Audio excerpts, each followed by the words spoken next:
लेकिन मैं आपको सिर्फ ये अपील करने आया हूं कि अगर अभी तक आपने K24 news and entertainment channel को सब्सक्राइब नहीं किया तो प्लीज कर लीजिए।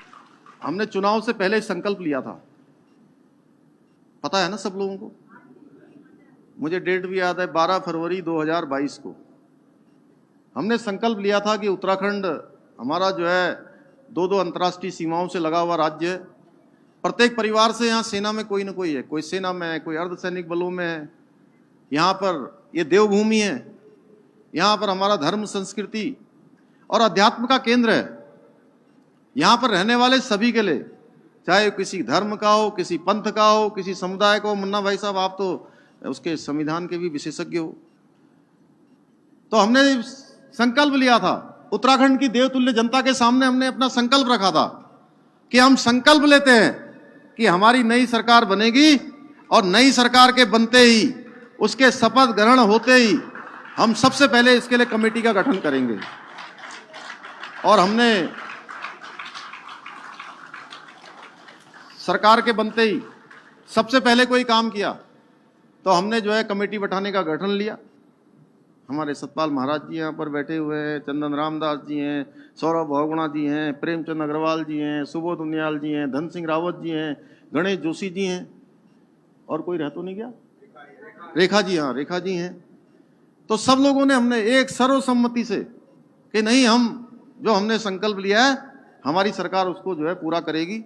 आज हमने उसकी कमेटी का भी गठन कर दिया है और अगले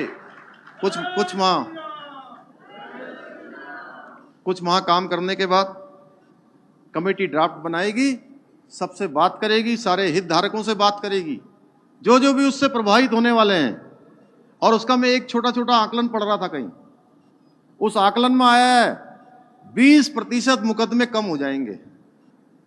20% जो न्यायालयों में मुकदमे चल रहे हैं, एक समान नागरिक संहिता आने के बाद 20% उन मुकदमों में कमी आ जाएगी। ये तो एक पक्ष है, और भी कई सारी चीजें होने वाली हैं उसके कारण से।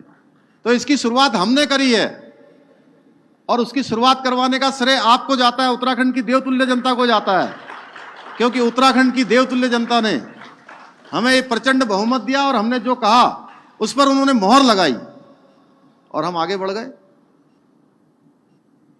और हम लागू कर रहे हैं।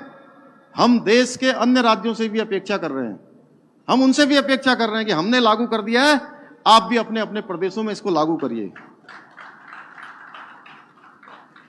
इसके अतिरिक्त जो अवांछित लोग हैं, जो यहां पर कई प्रकार के अपराध करते हैं, कई प्रकार की घटनाएं करते हैं, वो घटनाएं न करें। कई बार घटनाएं करने के बाद पता लगता है कि वो घटना कर गए। कोई उत्तर प्रदेश में कहीं पर दंगे किया हुआ होता है, कहीं कोई दूसरे प्रदेश से आया होता है, कोई हिस्ट्री सीटर रहा होता है, किसी पर रासुका लगी होती है, किसी पर गुंडा एक्ट लगा होता है, और ये तब मालूम चलता है जब हमारे यहाँ घटना करता है। इसको लेकर हमने वेरिफिकेशन ड्राइव चलाई है बहुत सख्ती से। हम उसको और सख्ती से करने वाले हैं। तमाम लोग उत्तराखंड छोड़ कर जा रहे हैं और मैंने अभी पता किया था, यहीं नैनीताल जिले में भी 25,000 लोगों का वेरिफिकेशन अभी तक हो चुका है। केवल नैनीताल जिले की बात कर रहा हूं, पूरे प्रदेश के अंदर हम इस प्रकार का वेरिफिकेशन चला रहे हैं। इसके साथ साथ धर्मांतरण को लेकर भी हम बहुत संवेदनशीलता से काम कर रहे हैं और ये भी हमारे समाज में घुन की तरह लगा हुआ है। हम सबको इस दिशा में भी काम करना है। जहां हमारे दूसरे संगठन काम कर रहे हैं वहां हमें भी इसमें काम करना है और धर्मांतरण के कानून को भी हम और सख्ती से लागू करने वाले हैं, जो हमारे यहाँ लागू है, और इसको हम मजबूत करने वाले हैं। लेकिन मैं आपको सिर्फ ये अपील करने आया हूं कि अगर अभी तक आपने K24 news and entertainment channel को सब्सक्राइब नहीं किया तो प्लीज कर लीजिए।